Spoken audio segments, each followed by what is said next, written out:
నమస్కారం. వార్తలకు స్వాగతం. ముందుగా ముఖ్యాంశాలు. మాజీ మంత్రి Gudivada Amarnath press meet. CM Chandrababu నాయుడుపై ఫైర్.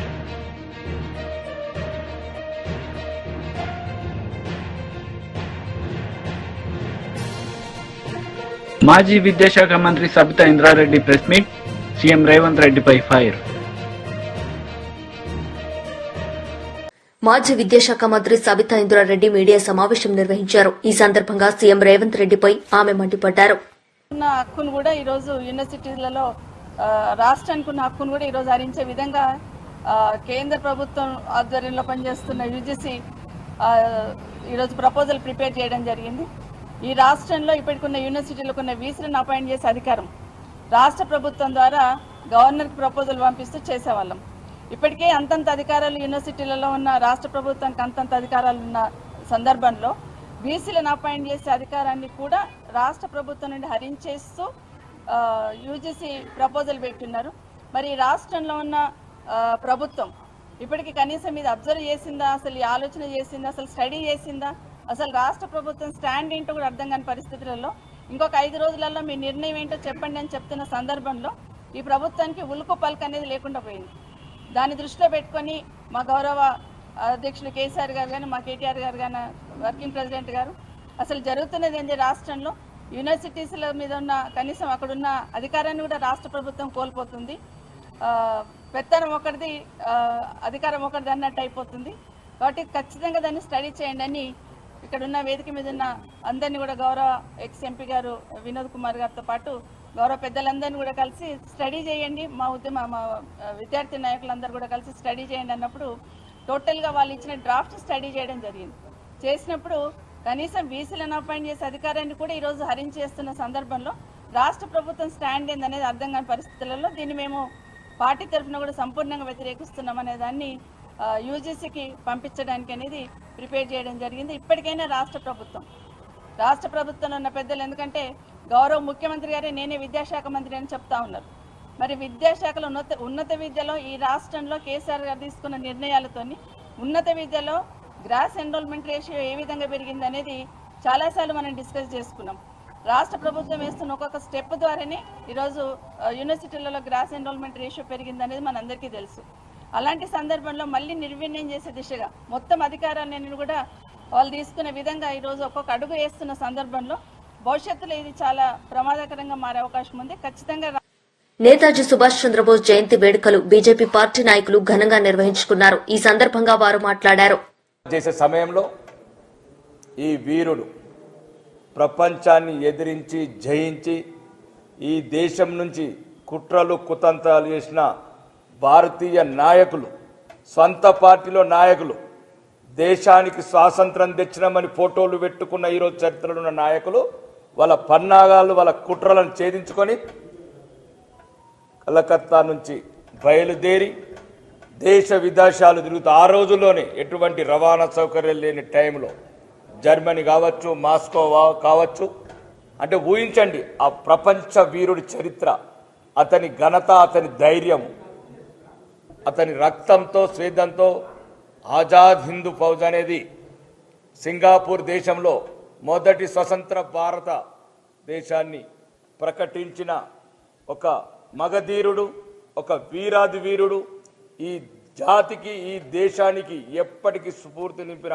నాయకుడి ఆశయాలు ఒకవేళ ఆ కుట్రలో భాగమే ఎన్నో కుట్రలు చరిత్ర లేకుండా చేసిన నేతాజీ సుభాష్ చంద్రబోస్ గారిని మేము భారతీయ జనతా పార్టీ తరఫున స్మరించుకుంటాము, ఆ స్ఫూర్తి నింపుకుంటాము. ఈ దేశ యువతకు అతను చేసిన త్యాగాలు, అతను చేసిన గొప్ప పనులు ఇవన్నీ చరిత్రలో మేము మళ్ళీ చరిత్రలో లిఖించి ఈ భవిష్యత్ భారతావనికి, యువ భారతానికి పాఠాలుగా బోధించి ఆ నాయకుడి, ఆ వీరుడి ధైర్య సాహసాలు స్ఫూర్తి నింపుతామని ఈ సందర్భంగా టీడీపీ లీడర్ వర్లరామయ్య మీడియా సమావేశం నిర్వహించారు. ఈ సందర్భంగా జగన్ పై మండిపడ్డారు. సర్వతోముఖాభివృద్ధి చెందే రీతిలో పరిశ్రమలు తీసుకురావాలి. రాష్ట్రానికి వేలాది మంది నిరుద్యోగులకు ఉద్యోగ కల్పన జరగాలి. అన్ని రకాలుగా రాష్ట్రం అభివృద్ధి చెందాలని ఒక లక్ష్యంతో దావోస్కు వెళ్ళటం, చంద్రబాబు గారితో పాటు ఐటీ శాఖ మంత్రులు నారా లోకేష్ బాబు గారు తదితర బృందం దావోస్ వెళ్ళటం మనందరికీ తెలుసు. క్షణం తీరిక లేకుండా దావోసులో వారు పడిన శ్రమ, వాళ్ళ ఆరాటం, వాళ్ళ అభిమతం అంతా కూడా రాష్ట్రానికి పెట్టుబడులు తీసుకురావాలి, పరిశ్రమలు తీసుకురావాలి, నిరుద్యోగ బిడ్డలకి ఉద్యోగ కల్పన జరిపించాలి, రాష్ట్రాన్ని అన్ని రకాలుగా అభివృద్ధి చెందే రీతిలో చూడాలనేది వారి తపన. విజన్ 2047 అమలు చేయాలని రాబోయే రోజుల్లో భారతదేశంలో ఆంధ్రప్రదేశాన్ని అగ్రస్థానంలో ఉంచాలన్న తపన నారా చంద్రబాబు నాయుడు గారిది. లక్ష్యం కూటమి ప్రభుత్వానికి. లోకేష్ బాబు గారు కూడా తనకున్న శక్తియుక్తులన్నీ, తనకున్న జ్ఞానం మొత్తాన్ని కూడా అక్కడ పెట్టి రాష్ట్రంలో పెట్టుబడులు తీసుకురావడానికి పడుతున్న తపన అభినందనీయం, వర్ణనాతీతం అని చెప్పి కూడా నేను తెలియజేస్తున్నా. జగన్మోహన్ రెడ్డి గారు ఏదో మాట్లాడతారు. ఆయన మంత్రులు ఉన్నారు, ఒక చిట్టా ఉంది, 4-5 పాపం ఉన్నారు ఆయనకి, నోటుకొచ్చినట్టు మాట్లాడతారు. మీరు గతంలో దావోస్కి వెళ్ళారు, జగన్మోహన్ రెడ్డి గారు ఎందుకు వెళ్ళారు? పెట్టుబడులు తీసుకురావటానికా, లేకపోతే లండన్లో ఉన్న మీ బిడ్డలను చూడటానికా? చూడటం తప్పని నేను అంటలేదండి, నేను చాలా జాగ్రత్తగా మాట్లాడతా. మీరు ఆ రోజున మీరు దావోస్కి వెళ్ళారు, 4 సంవత్సరాలు ఇది ఉంటే మీరు ఒకసారి వెళ్ళినట్టున్నారు దావోస్కి. What you have done there? ఏం చేశారు మీరు అక్కడ? చలిగా ఉందని రూమ్లో కూర్చొని పాస్తా తింటూ కూర్చున్నారు. పాస్తా ఆయనకు చాలా ఇష్టం అంట జగన్మోహన్ రెడ్డి గారికి పాస్తా. అక్కడ విరివిగా దొరుకుతుంది. మనం బిర్యానీ అనుకోండి, సపోజ్ మనకు మటన్ బిర్యానీ ఎలాగో అక్కడ పాస్తా. రూమ్లో పాస్తా తినుకుంటూ కూర్చునేవాడు అటండినా. ఆ పెట్టుబడులు జరిగే ఆ ప్రాంగణానికి వెళ్ళలేదు ఆయన. చలిగా ఉంది అమ్మో ఇది ఎక్కడని. అది నేనంటున్న మాట కదా, వాళ్ళ మంత్రి అన్నాడు ఆ రోజున. ఐటీ శాఖ మంత్రి అమర్నాథ్ రెడ్డి అనుకుంటా, కుర్రాడు పాపం, నోటికొచ్చినట్లుగా మాట్లాడతారు అర్థం పర్థం లేకుండా. అవునండి, ఎవరు వెళ్తారండి? -6 చలి ఉంటుందండి. స్నానం చేయటం చాలా ఇబ్బంది అండి. మేము ఇంతవరకు స్నానం చేయలేదండి దావోసులో 4 రోజులు అన్నాడు. దుంపదాక దావోసులో స్నానం చేయలేదట. అతనే అన్నాడు, మంత్రి అన్నాడు, చలిగా ఉంటుందండి, మేము స్నానం చేయలేదు అక్కడ. ఎక్కడ ఏది జగన్ గారిని బయటకు రమ్మని ఎక్కడ అడగను, అంత చలి ఉంటే అన్నాడు ఆయన. అంటే దిస్ షోస్ మీకు ఎంత ఇంట్రెస్ట్ ఉంది రాష్ట్ర ప్రజల మీద. రాష్ట్రాన్ని అభివృద్ధి పథంలో నడిపించాలన్న ఆలోచన ఎంతటిది మీది అని చెప్పి నేను అడుగుతూ ఉన్నా. ఈ రోజున -6 ఉంది అక్కడ. చలిలో వణుకుతూ కూడా ఆ వయసులో చంద్రబాబు నాయుడు గారు క్షణం తీరిక లేకుండా పెట్టుబడులు రండి అని చెప్పి పెట్టుబడిదారులకి ఆయన మాట్లాడటం, ఎక్కే గడప దిగే గడప. ఆయన కలవటానికి ఎంతమంది పెట్టుబడిదారులు పరుగులు తీశారు. Bill Gates, I'm very happy to see you mister CBNG అన్నారు ఆయన. మిమ్మల్ని ఎవరు అన్నారా? జగన్ గారు మీరు వస్తే దూరంగా వెళ్ళారు, ఎక్కడ కమిషన్లు కొడతారోనని. నిజం కాదా? చంద్రబాబు నాయుడు గారికి స్వాగతం పలికారు ప్రతి టెంట్లో కూడా. మేము వస్తాం, పెట్టుబడులు పెడతామని స్వాగతించారు చంద్రబాబు నాయుడు గారిని. అది చంద్రబాబు నాయుడు గారికి మీకు -6 చలిలో కూడా ఆయన రాష్ట్ర అభివృద్ధి కోసం, రాష్ట్ర సంక్షేమం కోసం ఆయన పాటుపడ్డారు.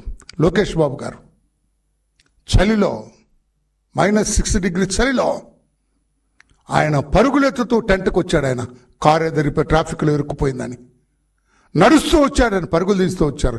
మీలాగా రూమ్లో కూర్చొని పాస్తా తినలేదు ఆయన. చలిగా ఉందని మీరు ఆ టెంట్కు, ఆ ప్రాంగణానికి కూడా వెళ్ళలేదు. మీరు మాట్లాడతారా? చంద్రబాబు నాయుడు గారిని, మా లోకేష్ బాబు గారిని ప్రశ్నిస్తారా? మీకు ఏమి రైట్ ఉంది మిస్టర్ జగన్ అని చెప్పి నేను అడుగుతున్నా. మీకేం అధికారం ఉంది మిస్టర్ జగన్ అని చెప్పి నేను జగన్ అండ్ టీమ్ అని చెప్పి కూడా నేను అడుగుతున్నాను. నేను నిజం కాదా? మీరు ఆ రూమ్లో కూర్చొని పాస్తా తింటూ కూర్చున్నది నిజం కాదా? వెరిఫై చేద్దామా? మీరు ఏం ఆర్డర్ ఇచ్చారో ఆ రోజున, ఏ టైంకి ఆర్డర్ ఇచ్చారో ఉంటుంది కదా. హోటల్ బిల్స్ వెరిఫై చేస్తే ఉంటుంది ఏ టైంకి ఇచ్చారు. అక్కడ ప్రాంగణంలో అంత హడావుడి జరుగుతుంటే మీరు ఇక్కడ పాస్తో తింటూ కూర్చున్నారు. చెప్పగలరా మీరు కాదని? చలి ఎక్కువ, స్నానం చేయటం ఇబ్బంది అని చెప్పి మా నాయకుడు, ఈ కోడిగుడ్డు బ్యాచ్, ఏమరా మీరు ఏం తెచ్చినారా బాబు, మీరు దావోస్ వెళ్ళారు కదా మీరు మీ నాయకుడు అని అడిగితే ఈ కోడిగుడ్డు మంత్రి BRS leader Dasoju Shravan Kumar media సమావేశం నిర్వహించారు. ఈ సందర్భంగా పలు అంశాలపై ఆయన మాట్లాడారు. నేను ముఖ్యమంత్రి గారికి ఒక బహిరంగ లేఖ ఈరోజు రాస్తూ ఉన్నాను. ఈ లేఖ నేను ముఖ్యమంత్రి గారి పైన ఏదో వ్యక్తిగతమైన కక్షతోటో, లేకపోతే నాకేదో గతంలో అన్యాయం చేసిండు కాబట్టి ఇక నేనేదో ఆయనను తూర్పారబట్టాలా అనేటువంటి ఒక ఉద్దేశంతో ఈ లేఖ రాయాల.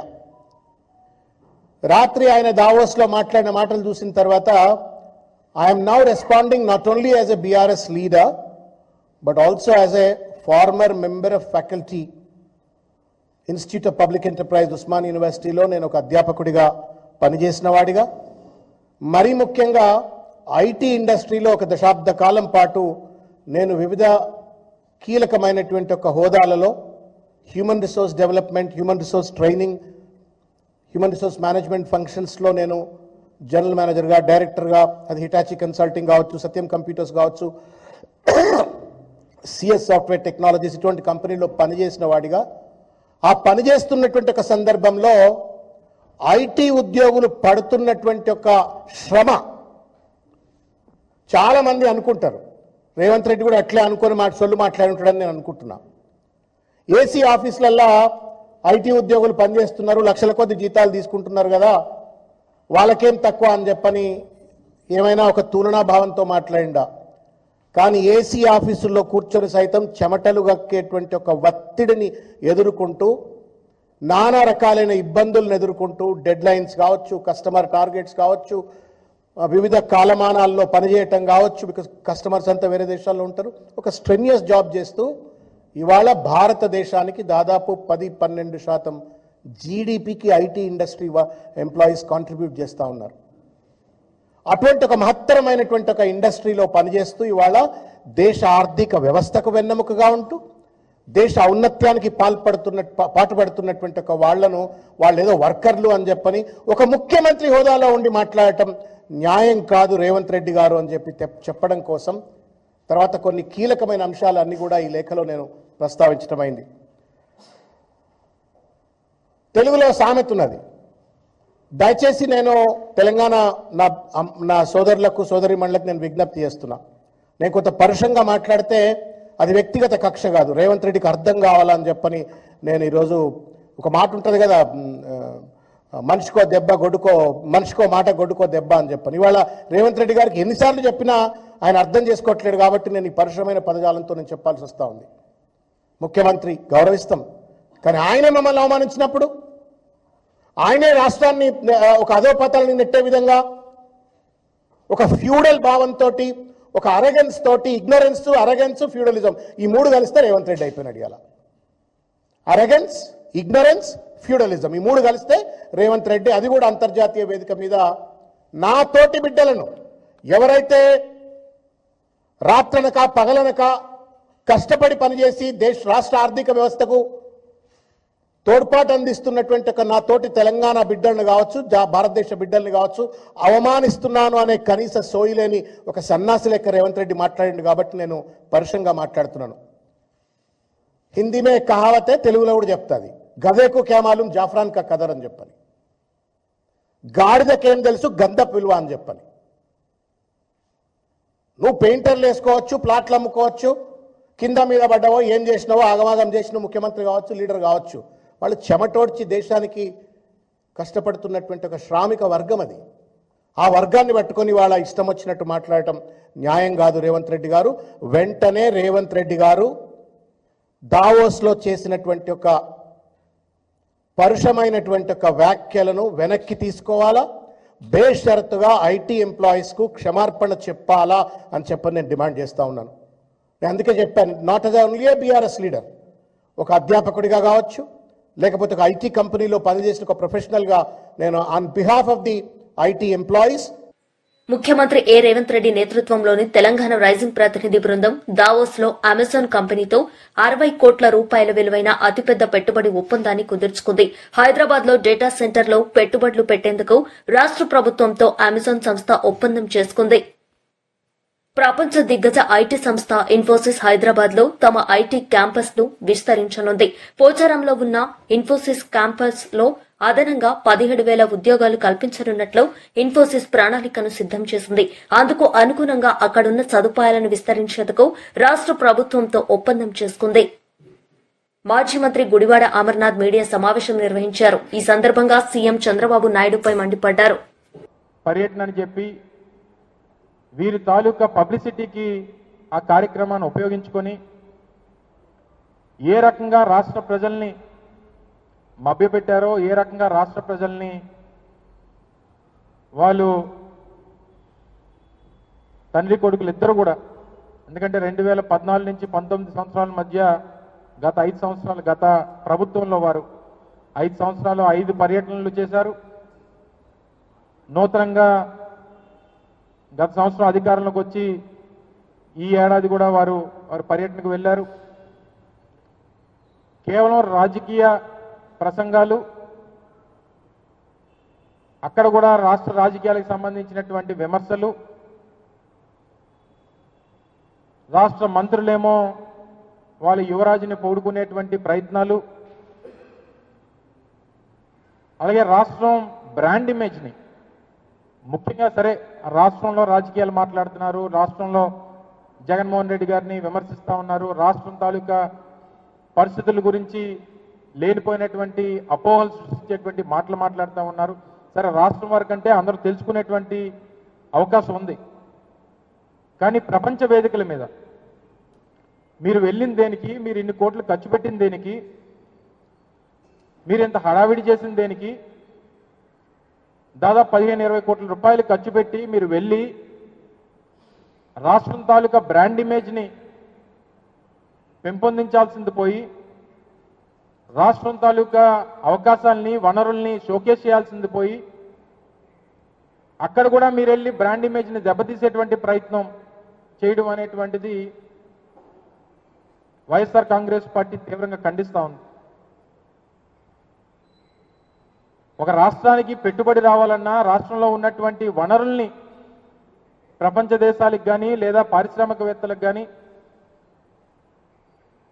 మీరు ప్రొజెక్ట్ చేసుకొని రానున్నటువంటి కాలంలో వారు పెట్టుబడులు రాష్ట్రంలో పెట్టేటువంటి దానికి ప్రయత్నం చేయాలి. కానీ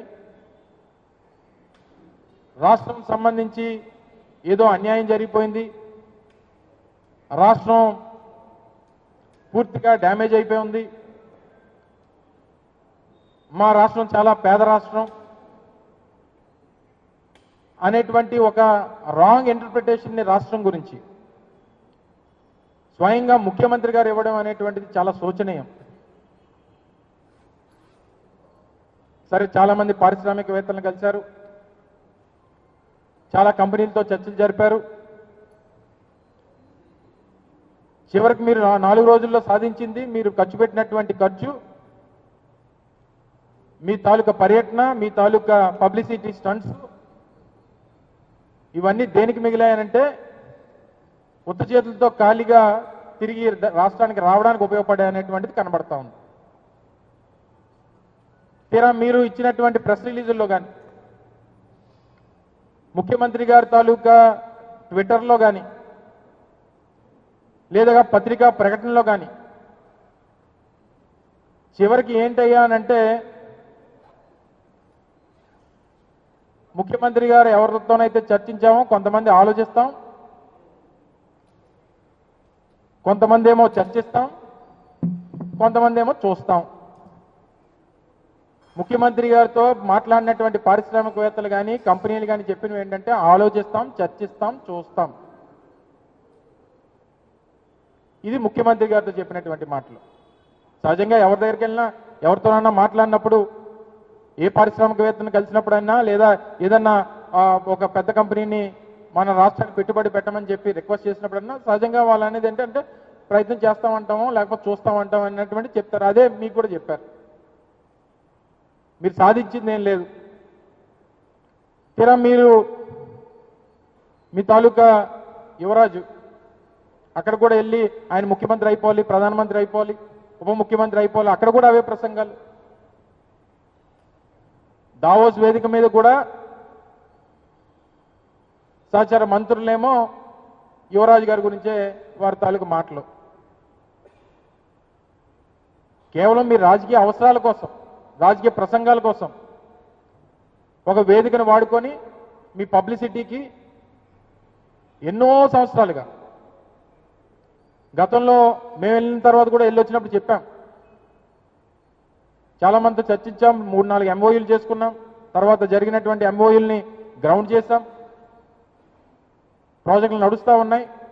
తీరా మీరు చేసింది నిన్న వెళ్ళి చేసింది ఏంటంటే జేఎస్డబ్ల్యూ జిందాల్ వారు రాష్ట్రంలో పెట్టాల్సినటువంటి 3.5 లక్షల కోట్ల రూపాయల పెట్టుబడుల్ని మీరు పెట్టకుండా వాళ్ళు తగిలేశారు బయటికి.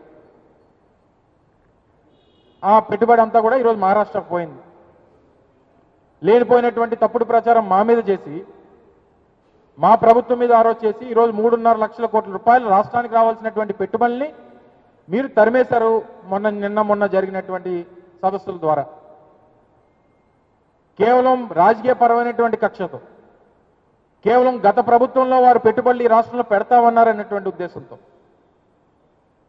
రాష్ట్రానికి మీరు అన్యాయం చేసినటువంటి సందర్భాన్ని ఈరోజు మీ ద్వారా ప్రజలకు తెలియజేస్తా ఉన్నాం.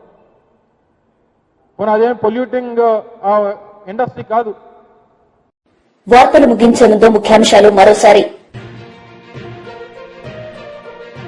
మాజీ మంత్రి Gudivada Amarnath press meet, CM Chandrababu నాయుడుపై ఫైర్.